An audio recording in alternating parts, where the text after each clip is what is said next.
what we're going to do in the first 15 minutes. So, when me and Nikhil got talking before this session about what is the most practical way to get people to work on the aches, pains, musculoskeletal issues, some lifestyle issues, which can easily be fixed with small hacks, small exercises, some simple tricks. And I listed down a bunch of topics that I, in my practice, commonly come across. And today, as a first session, what we're going to do, I'm going to talk about low back pain, as it is widely problematic area for a lot of people. People just suffer from low back pain for years altogether, no matter what they try. It improves a little, then it goes back, it aggravates with certain activities, movements, and it doesn't really go away. And I've seen a lot of people struggle with low back pain for years without any perfect or sure shot solution to it. So that's why I wanted to take this as a first topic. And I hope people who are joining are ready to do some movements and exercises, just a little bit with me, so that they can actually feel what I'm talking about. So I'm just going to share my screen here so that I can walk you guys through a video which will tell you uh, how to know that what type of low back pain you have. That's the first. Just understanding what is the issue. Okay, so when we talk about low back pain, everybody will always tell you that, okay, you have a weak back, or you have a spinal problem, you have a muscle ache, you have some kind of disc bulges, disc prolapses. But across all low back pain, no matter what type of low back pain you have, there will be two components which will always be present. Any person who has a low back pain will either have a anterior pelvic tilt and a increased lordosis. That means the curvature of the spine will increase, or a reduced lordosis and a straight. That means a straightening of a spine and a posterior pelvic tilt.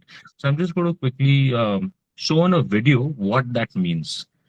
I hope all of you can. So this is a neutral tilt and a normal lordosis. All of us have a slight curvature at the lumbar spine when we look at our back from the sideways angle. Now, for some people, this curvature changes. Now, this is what you see right now is called as an anterior tilt, like butt jutting out, and there's this like a big curvature or a dent around the low back area. Now, this is called as an anterior tilt and a hyperlordosis. If anybody who is suffering from back pain has looked at the X-ray or MRI report, they would have seen this word in that report saying hyperlordosis. Or in other words, we like to call this flexion bias. And the opposite spectrum of this is a posterior tilt and a reduced lordosis, where we see people whose bellies are slightly bulging out, their hips are kind of dropping down, and if they see on their back, the curvature is absent. It's almost like their spine, lumbar spine, or a lower back has become straighter. Now, no matter what type of back pain or what is the root cause of that back pain, they will always find one of these two issues.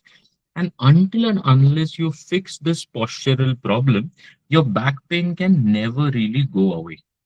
And because of that, the exercises for these to fix these issues are, you might have guessed it, is exactly opposite to each other. For a flexion biased exercises, all the exercises that we need to do involve forward bending. And for extension biased low back pain or a postural defect, all exercises require you to do the extension of the spine. Now, unless you're doing this, the pain is not going to recover. If you do the other way around, the pain will aggravate. Now, first, it's a very easy trick to understand which type of bias you have. So what I want you to do to identify that bias is, if you, wherever you are, in the floor or on the bed, just lie down, bend your knees once, and then straighten your knees.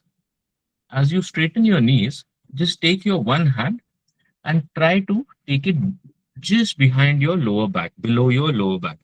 If your hand goes completely through and through, that means you have a anterior pelvic tilt, and a hyperlordosis. If while lying down you see a tunnel kind of a thing below your lower back and your hand goes through, you have an anterior pelvic tilt and a hyperlordosis, or let's call it a flexion bias. Now, if And this, Saurabh, in this position, this is the butt sticking out, right, Saurabh? This is the butt sticking what out position. correct, butt sticking out position is that's what a anterior tilt is called as. Correct. Now, if you're not able to put your hand through at all, even your fingers are finding it hard to go in, that means you have a posterior pelvic tilt or a reduced lordosis. That means your lumbar spine has become straight, and that's the reason why you are having muscle pains. What normal feels like that you're able to enter your fingers through, but your hand won't go through. That's how a normal curvature should be. Now, based on that, once you identify if you have a flexion bias or extension bias, there are some certain exercises. In today's session, I'm just going to go over three most important exercises that a person with a increased curvature or hyperlordosis or a flexion bias should do, and three exercises that a person with reduced lordosis or a straightening of spine should do. And believe me, just by doing these three exercises every single day for next 1 week, you're going to find immense difference in how your back feels and how that pain quickly recovers. All right. So I hope you guys have tried and you know what type of tilt you have. Even if you're not able to try it right now, exercises are very simple. So at least you can look at it, memorize them, and you can do them later.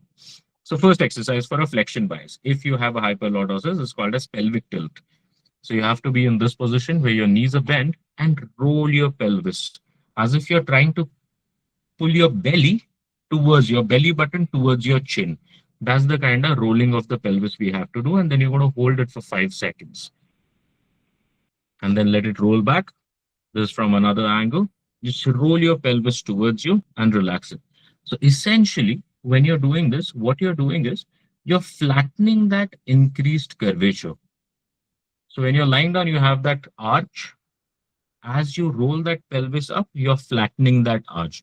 You're letting those muscles take rest. In this cases, people who have hyperlordosis, they'll always feel pain around their waistline, just 2 inches outside of their spine. There are 2 points, though we call them PSIs, posterior superior iliac spine. On those 2 points, everybody who has this increased curvature will feel pain around those 2 points. Doing these exercises, you'll feel a sudden release in that pain. So that's exercise number one, a pelvic tilt. Now, second exercise is a Saurabh, I have a partial curl up. question. So consider, yeah, please. Uh, when the pelvis is being moving up, is it okay for it to get off the floor? So your feet are still on the ground, No, but or should the thing still be on the yes, floor, but the just the yeah, belly button is moving up? correct. Just the belly button. That's why it's a pelvic tilt. You're not really lifting your butts up because if you lift it up, then you're extending your spine. We are trying to do the opposite of it. Now, the second one. So, contrary to a normal belief, if you have back pain, they say don't do crunches, don't do forward bend, don't bend down. But if you have anterior tilt, bending forward is what you have to do in a protected manner. So that's why this is a very safe exercise for anybody who has low back pain and an anterior tilt. Just do a partial curl up. So here, if you notice, your lumbar spine is still in fully contact with the ground. You're just lifting up, holding it for about 5 seconds, and then going down. When you do this, important thing, your neck should always be, you should be gazing at the ceiling, so you're not craning your neck. Your abdominal muscles is where you're supposed to feel that contraction. So feel that muscle getting tight. Keep your gaze on the ceiling. Hold that position for 5 seconds. And all these exercises, you have to do about 10 repetitions of them. So that's the second exercise. Because stronger that your abdominal muscles get, better is the tilt. From that anterior tilt, we want to bring it to neutral. So, and for that, we need to get your abdominal muscles strong. The third exercise is a bilateral leg raise. Now, you might look at this exercise and feel that it's very tough, but once you get a hang of it, If your hand placement is correct, you won't feel much. So you have to place your hands below your waist and lift both the legs up together. You have to do it very slow and gradual. If you don't have the strength enough to lift them up all the way, just gradually lift it as much as you can, maybe 30 degrees, 40 degrees, and then slowly bring them down. You don't have to go all the way up. Whatever degree that you can do comfortably while feeling your lower abdominal muscles, just slowly control that movement. Now, people who have diagnosed disc prolapses, herniated disc, any kind of PIVD, I wouldn't recommend this exercise. But if you have no such condition, you can safely do it. If you feel that lifting it up from 0 degrees to 80 degrees is getting very easy for you, we make it a little tougher by just going between 10 degrees to 80 degrees. So eliminate resting your legs down, and the exercise difficulty will increase further. So now, as you see, don't touch it down. Just take it to 10 degrees and then take it back to 80 degrees. That way, you can up the difficulty if the first exercise gets easy. Now, if you think even this is easy for you and you are able to do 10 repetitions without breaking a sweat, we bring in hold. So you lift it and you're going to hold it at three levels. So 45 degrees, hold for 5 seconds. Then at 30 degrees, hold for 5 seconds. At 15 degrees, hold for 5 seconds. That's how you can increase the difficulty. And that's a very important part of any exercise.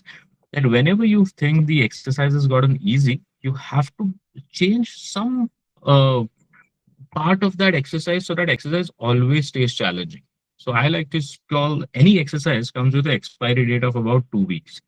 In those 2 weeks, either the intensity, the frequency, or the resistance of that exercise has to change. If you're not changing it, then your body's gotten used to it already and you're really wasting your time. So always make sure no matter what exercises you're doing, keep them challenging.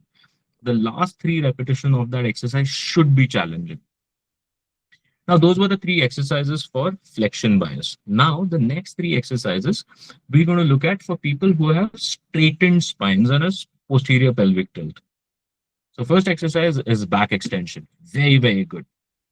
So you get on your stomach, lie down, bring your hands parallel to the body, and then lift your shoulders and neck up. Hold it for 10 seconds. Arch as much as you can do. And when you do this exercise, make sure you're constantly breathing. And here, there's a lot of pressure which is coming on your diaphragm, which is your primary breathing muscle. So make sure you're doing shallow breaths and not deep breaths. In inverted positions, if you try to take deeper breaths, you end up struggling a lot. So whenever you're in inverted position, there's a lot of pressure on your tummy. Make sure you do shallow breaths. Don't try to take a deep breath. It will be counterproductive. For this exercise, you hold it for 10 seconds, do about 5 repetitions. This is going to work on your erector spinae, the muscle around your spine. So it's a muscle which runs on both the sides of your spine, which is where you're going to feel a contraction working. Now, if you think this is easy, I'll quickly give you a next step of this exercise. Whenever you manage 10 seconds hold and 5 repetitions of back extension easily, then you have to take it into a W position and then do the same thing. Just lift your back up. Now you see the curvature has extended even more. So we are recruiting more muscle fibers. We are also bringing in dorsal spine retraction, which helps improve that posture further. Let's look at it one more time. Perfect. Now, if you think this has also gotten easy for you, 10 seconds hold, 5 repetitions are possible. Then for the next step, what you end up doing is you also bring in hip extension into play. So if you're able to do this easily, now along with this W, lift your both the legs also in the air, and you will feel a severe contraction on your lumbar spine. And those are the back extensor muscles that we are trying to strengthen. So this is your first exercise if you have an extension bias. Back extension, and I've given you three variations of it based on whatever level you are at. Now, the next two exercises in this are stretches. The reason why you have a posterior tilt and a straightened spine is because your hamstring and your glutes are severely tight. Anybody who has a posterior tilt and a straightened lumbar spine will not be comfortably able to touch their toes. If you're one of them, that tight hamstring is the primary reason why you're experiencing low back pain. For people with straightened spine, the pain is generally around the spine between that L3, L4 area. That is where you feel that pain. Whenever you stand for a long period of time, you start feeling like a fatigue and a pain. You want to sit down. All of that is happening because your hamstrings are tight and it's pulling your pelvis down. That's why stretching out your glutes and hamstring is a very, very important thing. Even if you don't do anything else, and if you improve the flexibility of your glutes and hamstring, you're going to see a 50 to 60% difference in your pain. So, first is a very simple glute stretch. Even for anybody who it doesn't matter if they have pain or not. If you have a sitting job or if you end up sitting more than few hours on a chair, do this stretch every 2 hours because your glutes are tight no matter what. This is where you're going to feel the stretch. So this is called as a seated glute stretch. People with back pain, very important. Otherwise, also anybody who has a long sitting hours, make sure you are repeating this stretch throughout the day. And any stretch has to be held at a discomfort and for 10 seconds. Once you reach that discomfort, be in that position for 10 seconds and feel that discomfort because until unless you're taking it to discomfort, you're not really going to improve on that flexibility. Now, the third stretch, which is for your hamstring. So find a chair, put your leg on it, make sure you're keeping the middle of the foot on the edge of that chair, toes completely pointing down. This position is very important, and then just let your hands go parallel to the ground and lean forward as much as you can. Generally, this hamstring stretch, most people do with heel on top. As soon as you keep your heel on top, your calf muscles get in play and your hamstring doesn't get stretched. That's why people have tight hamstring. So keeping your ankle fully down, toes pointing down, dorsiflexed, is a very, very important thing to do in this. Go as much as you can, hold it at that discomfort, repeat it 3 times, and for each repetition, try to go a little bit extra, a little bit further than the previous. Back of the thigh is where you're going to feel the stretch. Each repetition, try to push a little more. That's how you challenge that barrier. And that's just by these simple exercises, you will be able to improve on your back pain very, very quickly until unless you are working on your posture specific exercises, your back pain is not going to go away. So fixing that pelvic tilt and fixing that curvature and bringing them both to neutral is the most important thing about your lower back recovery.